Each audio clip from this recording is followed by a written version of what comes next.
Hi, I'm Mike Hodgson. I'm the CEO of Serabi Gold, and today I'm joined with Clive Lyons, CFO of the company too, and we'd like to talk a little bit about our activities in Brazil. Serabi Gold, we operate a high-grade gold deposit in northern Brazil, state of Pará, called Palito. We're producing close to 40,000 ounces. It's been a very encouraging year after the difficulties of 2020. And as well as that, we've got some news on our new project called Coringa, a gold project about 200 kilometers away from Palito, which is going to be a very similar deposit and is going to be a very meaningful step change for us, increasing our production from 40 to 80,000 ounces. And we believe with some organic growth around the edges up to 100,000 ounces. And as well as this, we wanted to provide an update about our exploration activities in the region as well, which are also very exciting. Mike, Clive, lovely to have you back on the show. Good to see you guys. Wanted to catch up, saw the press release this morning, thought it might be worth just understanding that. And I kind of want to understand, obviously, what you've achieved there, but also look at a few topics. And those would be parts, pits, planning, power, and possible M&A. There you go, the 5 Ps, which will give me some structure to this conversation, actually. But I'm going to start with Clive. Well, give us the kind of headline numbers that you think we should be looking at, and then I want to talk to you about some of those things. I think the most encouraging thing that we've got at the moment, Matthew, is sort of positive cash flow continuing to come out. We've generated very good cash flow despite everything during 2020. You'll know that we had the equity placement in March of this year, raising money and we've used those funds to repay the convertible loan stock and to finalize the purchase of Coringa. But that's really all that money's being used for at this moment in time. All of our other activities, all the operational costs, all the exploration work that we've been doing this year, all the development that Mike's going to be talking about on Coringa that we've got have all been paid for out of our existing cash flow. And actually, we're up almost $1 million on that as well this year, even after all of that expenditure. So, we're doing very well. Our production, for the last quarter of 9,000 ounces, we're on target to hit our guidance for around 35. And we're generating positive cash flow out of everything going forward. Brilliant. Thanks for that. If I look back to pre-COVID, you were doing 10,000 ounces per quarter on average across the year. That's where you're at. You're getting back up and close to those sorts of numbers now, but it's still not quite there yet. How are things on the ground in Brazil? Is it back to normal? Are you playing catch up here, or is it just still a little bit hard work, Mike? I think I'd be sort of lying if I said it's absolutely normal and back. It's absolutely fine. I think we said a number of times last year when we had interviews during the pandemic, we were initially, it was really tough and challenging, and how are we going to keep operating? And I think it became clear that our remoteness, because we're in a fairly sparsely populated area of Brazil where people really don't move around, and with testing, it became possible to actually control the virus and actually continue relatively normally. Admittedly, there were challenges. We obviously didn't produce what we budgeted, but I think we got sort of 75-80%, so that was pretty good. That wasn't the same story in the south of Brazil. In the south of Brazil, where you've got all the urbanization, big population centers, they had just as big a problem as Europe did and North America. And they had shutdowns, lockdowns, sort of fabrication and manufacturing bases stopping, and we never had that in the north, but in the south that occurred. Now that's where a lot of the equipment that we use, the ancillary equipment and supplies, come from. And to use the new phrase, supply chains, that we have seen all the problems in Europe and the UK. I don't have to tell people about the fuel problem recently and the way the supermarket shelves are half empty half the time. It's really quite astonishing how quickly something can become a crisis. Now in Brazil, we rely on a lot of small stuff, mechanical parts, which aren't huge capital items, but needless to say, they are very significant in the mining operation, and we are still suffering a bit of a hangover from that.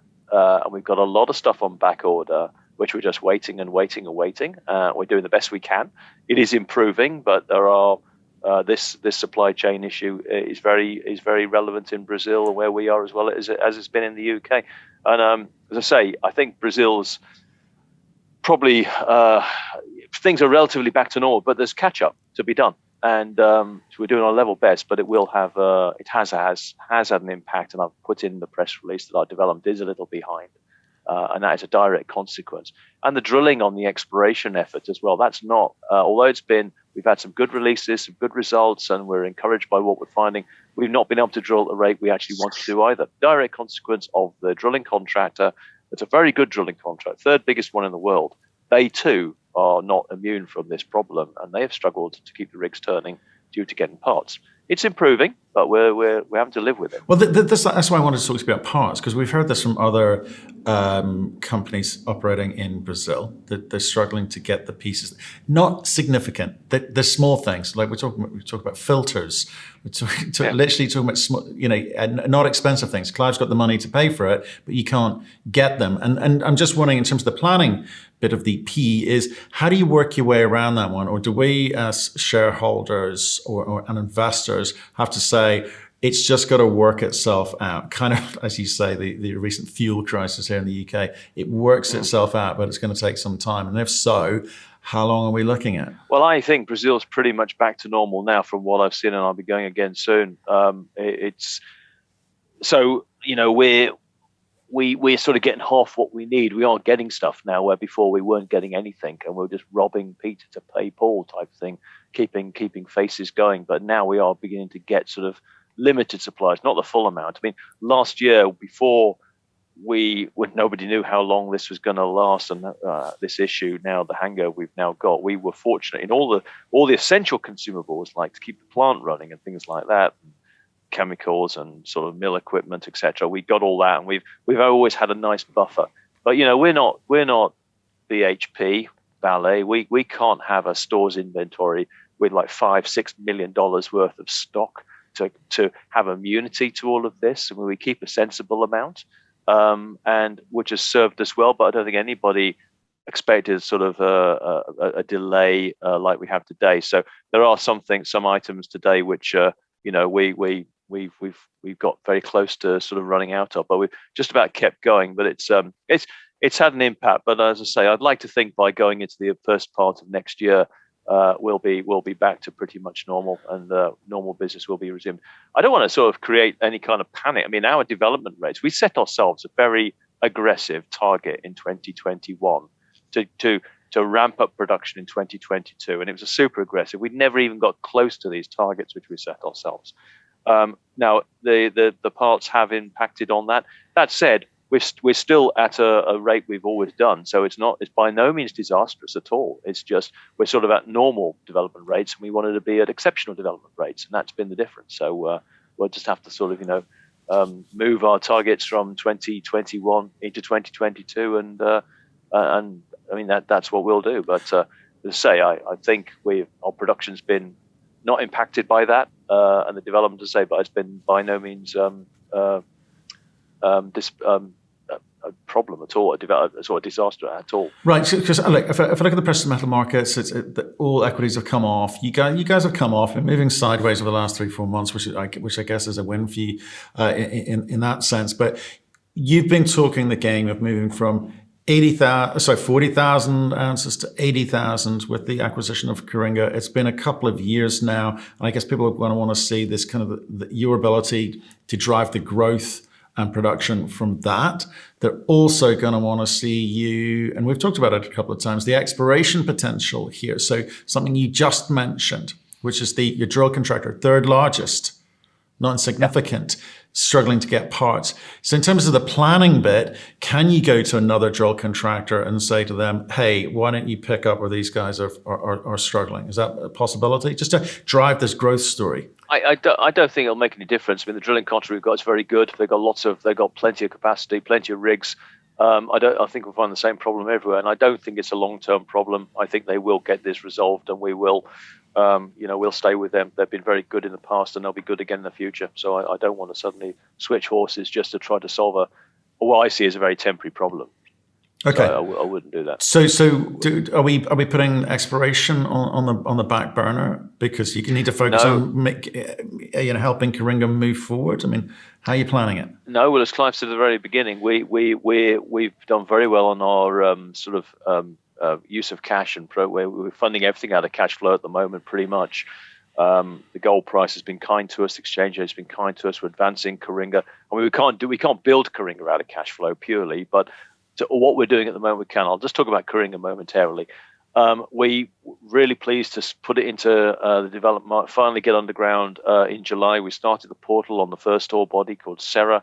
That's now into hard rock going underground. There are some pictures on the in the press release on that too, and I did a video around sort of 2 months ago on that, and that's now advancing really well. We should hit the ore in sort of late October, early November, all being well. And the intention there is to actually finally put some development into what is a greenfield project. So it's going to, get people comfortable with the deposit that's been evaluated purely by drill holes, prove the continuity, see the ore body. And as I said to you before, we think all the studies that we've done at Coringa, the BFS done by Anfield / Equinox before we bought it in 2017, and all the subsequent economic studies that we've done, have all assumed this will be selectively mined. That means sort of slow, jackleg, very accurate mining, but quite slower and more expensive. We think there's a real shot at possibly applying a more mechanized method to this deposit. We can't do that until we see the ore body, but we're hopeful that some of this deposit can be mined in a more mechanized way, which will obviously improve project economics on that and simplify the whole thing and make life a lot simpler for us. We also will collect, when we're doing all this underground development at Coringa in this last quarter, and going to Q1 next year, we will actually collect a bulk sample of the ore, which we will actually be able to truck up the road 200 kilometers to our ore sorting facility we have at Palito, and we will actually be able to test the amenability of the Coringa ore to ore sorting as well. Indications are from all the drill hole core that we've got, and there's 50,000 meters of that will work. And if that does work, then that will actually make the project economics better as well. It means we'll be processing less material at a higher grade, producing less tailings, can only be a good thing. So this is the real push, and we can certainly fund all of that up until sort of, let's say, end of Q2 next year out of cash flow. And the third spoke in the wheel of that is to actually, that will hopefully get a number of lenders interested in providing the additional finance we need to actually complete the building of Coringa. And in parallel to all of that, just to make clear, we've got the license to actually go underground and do this, start the mining. We haven't got the installation license for the process plant yet. The process plant is at Coringa on surface, being remediated, semi-ready to be assembled and installed. We've just submitted our application for the installation license, and we anticipate that we'll hopefully get a positive on that in some time towards the end of Q1 next year. So the whole idea is to have everything aligned in Q2 next year to essentially, we'll have the mine well into development. We'll have a lot of those questions answered regarding the mining and the processing improvements, and we'll be ready to start the actual build of the process plant. And Coringa at that point will be going, hopefully with the cash that we've got, the cash flow that we're going to generate in the meantime and going forward, and some top-up debt from the underground development, based on the underground development. So we hopefully that will be sufficient to actually build Coringa and put into production, which is, we do not plan to raise any more equity for this. We plan to do all this with no more equity raising, which is good news for the existing shareholders. That's the intention. On the exploration side, we've had some really good successes this year. It's not been as fast as I'd hoped for all the reasons I said with the drilling, etc. We have focused principally on brownfield exploration, and brownfield exploration is basically drilling in and around the existing deposits, the Palito ore body, going towards the south, towards a prospect we've got called Curatella, which looked really interesting to grow our Palito resource and expand that mine, which is important. And at Sao Chico, we're doing the same. We're essentially have been drilling to the west of the ore body, which has been pretty successful. And a little further west, this area called Sao Domingos, which looks like potentially could be a very interesting satellite. We've parked that momentarily because we want to do an airborne survey just to actually help us better focus the further exploration there in 2022, which is good. But one thing I want to mention about the exploration, this is something which you'll recall that we looked at the regional exploration, the greenfield exploration in the past, and we've got this terrific array of large, large anomalies, large geophysical, coincidental geochemical anomalies, which could be indicative of scalable bulk type deposits. And you'll recall that just up the road, we have one of those. We do have one of those. No, we don't have one of those, but the region has one of those in a deposit called Tocantinzinho, which was in the hands of Eldorado for a number of years and has just got sold to G Mining, who have just moved into the region. And that's been a great news for everybody. It's breathed new life into the area. And I'll tell you why they've done this. The Brazilian government under Bolsonaro, despite all of his international reputation, he has brought a lot of infrastructure to the north of Brazil. The road has really improved under his time. It's all been asphalted. Our access to site is amazing now. It's really easy.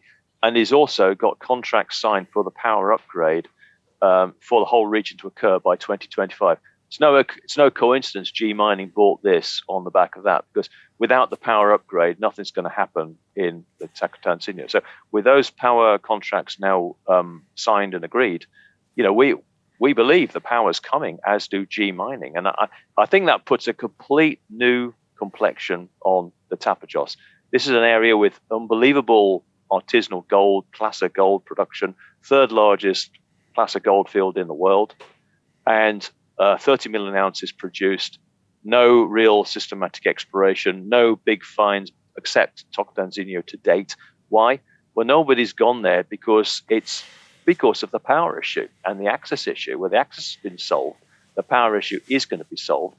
And it's no coincidence you've got Anglo American in there now, taking up land, Nexa, G Mining as well, and we want to tap into some of that ourselves. And we know that in our Palito complex, we've actually got certainly Tocantinzinho lookalike. So a big part of next year's exploration effort is going to be diverting resources to looking at this. And we think we've got 6 targets that are certainly have all the same signature, let's say from a geochemical and geophysical perspective, as Tocantinzinho does. So, we'll certainly be looking at too, focusing on scale, bulk, exploration success in our backyard. Okay, I shouldn't have given you those headings at the beginning. You covered them all. Right, sorry. Okay. So what I think I hear there is, and I'm not being dismissive about the work that's being done at Palito under difficult, conditions still. Palito focuses 100% on getting those answers produced, right? And you've outlined some of the conditions that you're doing that under. Coringa, sounds like you've got the money to do that development work, maybe not at the pace that you want, because again, things like drilling, etc., may be holding you back a little bit there, underground drilling potentially. But at some point, that does come and join the party. You'll be able to go out and get finance, or at least talk about financing to get that thing up and running. Exploration has been knocked a little bit because parts with your contractor are not necessarily available, but that is very much on the agenda. We didn't talk about building back up the inventory levels, because you did kind of whittle your way through that when times were tough. So can you just talk about that? Certainly, that's what part of the underground. Well, in a way, we are doing that. Look, the brownfield exploration we're doing is really focusing on resource growth. That's what it's doing. So at Coringa, at Sao Chico, that's exactly what we're doing. We're adding inferred resource as we go step out drilling to the west. It's outside the mine limits, but it's actually within range of the mine limit. So it just allows us to extend the mine, in the case of Sao Chico, to the west. And at Palito, in the case, we're doing the same at Palito. We're drilling beyond the mine limits and just going away from Palito towards the next deposit. But again, that's adding inferred resource ounces to the south. And with those results, we'll be building sort of mine development plans, how best we attack those resources, and then do the inferred resource to reserve conversion process, which is all done by development. Whether that's going to be new accesses from surface or we can use existing infrastructure remains to be seen. But we're focusing on really in both sites just that to put some runs back on the board in terms of inferred resource ounces, and then basically see how we can actually do the capital development and turn those into reserves. Okay. So yeah. But that said, I mean, we've just done another resources statement. I mean, I always say this to people, visitors, etc., and investors. We've maintained about a 500,000 ounce resource inventory, even with what we gobbled up in 2020 without a lot of development. We've still maintained about a 500,000 ounce total resource inventory, and we still have that today. So, no alarm there yet, and we hope to build that up. But not to stay at that. We want to, increase. Palito Sao Chico is the day job, and Coringa too. That's the bread and butter of the company. It's our desire to actually not just have that. We want to have obviously bulk scale deposits, surface mining as well. That's the whole idea. Can we talk we're not abandoning vein mining. But can we talk about that? Because we have talked about it. I think certainly tipped our hat towards it in previous conversations with regards to open pit. Obviously, lower grade. You talk about having like 6 targets and what you've got to do, but are you being held back from doing it? Because it just kind of feels to me, if you can come to the market at some point, you'll tell me when, and say, hey, we think we've got a big open pit option here, you probably get quite a good reaction to that, I suspect. So have you got enough money to do the things you need to do, or is that a question of I haven't got the labor, the parts, the capacity at the moment, but at some point, once we've kind of gone through a process, we'll let you know how we're going to move forward? I mean, how quickly can that happen? Well, I think you have to be. I mean, we don't want to be gung ho about it, because no, we won't have enough money to do it. And just by drilling holes in just gung ho. On those 6 targets would not be the right way of doing it. It's not the way that we would do it anyway. It's not the way we would afford to do it. But what we will do and have done and we've got a lot of experience with this now. We've really got the recipe for finding these types of deposits, and we've had them already, and we've drilled some, and some haven't been successful. They've been very low grade, but ultimately they've been the right rocks, the right target, etc. So we're focusing on what's called deep geochemistry, where we're basically drilling. So we've got if you can imagine, we've got an airborne geophysics survey, magnetic survey, electromagnetic survey. Sometimes we've got a ground geophysics anomaly as well. Then we've done geochemistry on surface, or like 1 meter down, and got a really nice geochemical anomaly, gold and coincidental copper, which is always what we're looking for. And in some places, we're also looking for molybdenum, which is a really good pathfinder element for porphyry gold type deposits, which is what we're talking about here. So what we're now going to do is we're going to drill basically deep geochemistry, which is not like an auger rig, but it's called a RAB rig, where we drill holes down on a much tighter spacing, and you actually sample the profile from surface all the way down to the rock head, which is normally about 20 meters, series of composites. So you build up a really good 3rd dimension geochemical anomaly as well. Now, that will really bullseye the target before you go in there with your drill rig, spending big bucks diamond drilling it. So we're going to do that on all 6 targets. Now, I know that might not be so exciting to the non-technical investor, but really it's the right way of doing it, because you won't waste money on wasteful meters, and you'll really hone in on the target and drill it. And the chance of success of those drill programs will explain be that to me, greater. Mike. It's like, because you've got limited budget, or you'll have a budget for that. And wouldn't it be better to go and say, I'm going to go after 1 target because I think that's got the most chance of success of making a discovery? You go to market and say, I've made a discovery, boom, the lights go on. If you're taking your time and saying, hey, I'm going to do all 6 at the same time, does that suggest that you feel in some way that each is going to inform you about the kind of sum of the parts? Is it all connected? Are they nearby? They're all equally ranked, and the rate of this sort of oxide sort of auger type drilling is so fast. You rip your way through them, and basically as you're analyzing the first one, you're already drilling the second and the third one, and at the end of it, you just kind of like rank it and go for it, because some will be better than others, and you can't really tell at the moment. It will just actually enhance those anomalies. And we'll have a better understanding how and where best to drill. But at the moment, I mean, they're all looking really. I mean, we've got rock chips on surface over some of these targets of 1 gram, just in the rocks, chippings on the surface. So there's gold. there's loads of gold there somewhere. So this geochemistry will actually give us and it's not expensive and it's fast. So the whole point is it just gives us, it's one more step before we drill. Okay. And those 6 targets might become 3 super exciting and 3 mediocre after that program. So it'll allow us to wisely drill. Okay. Those 6 targets later on. And lastly, look, you're very technical, and you love the geology, and you know that's your thing. The market is looking for lots of different signals from you, you know, as a board.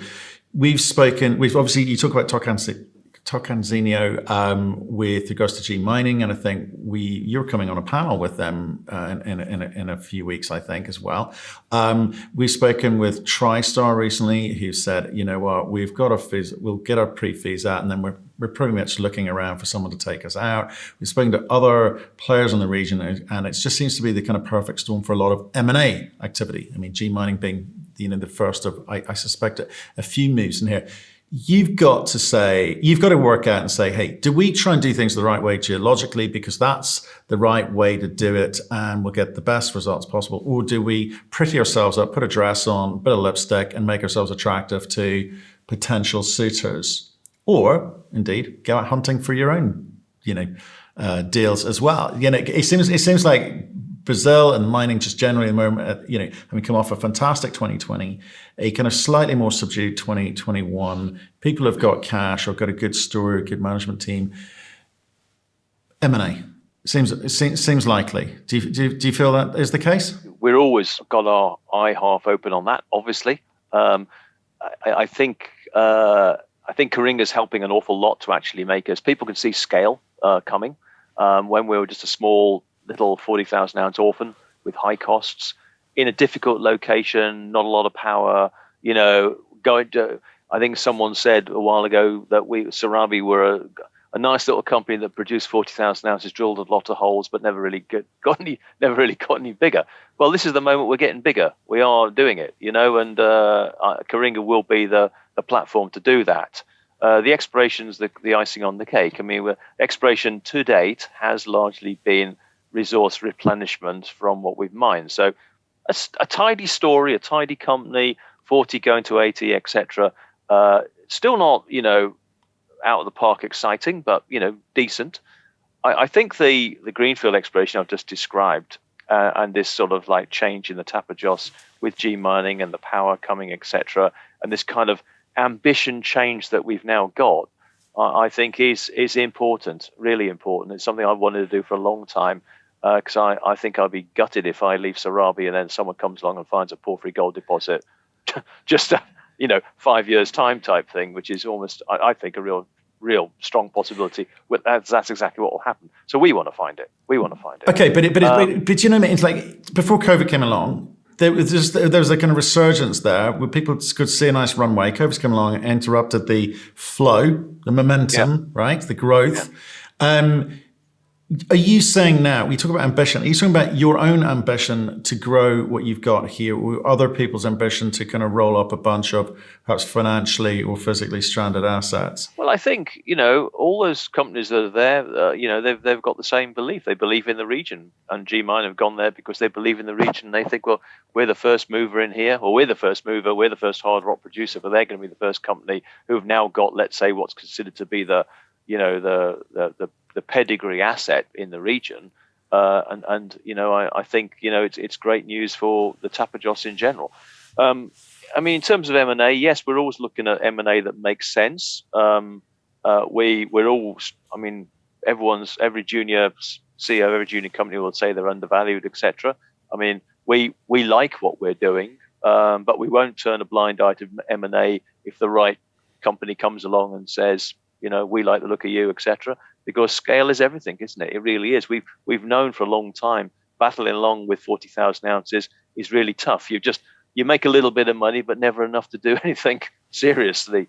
But Coringa will, you know, if we can, certainly people can really see that pathway to doubling our size, then we've got an interesting core level of production. And then I think what's coinciding with all of this is this reinvigoration of the Tapajos and its reputation. It's an area that, people have wanted to go. We've known loads of companies that are, major or mid-tier companies that have just always wanted to be there, but they've just been a little bit scared of the difficulties. But I think those difficulties are going to go away, and I think with that there will be a charge in M&A.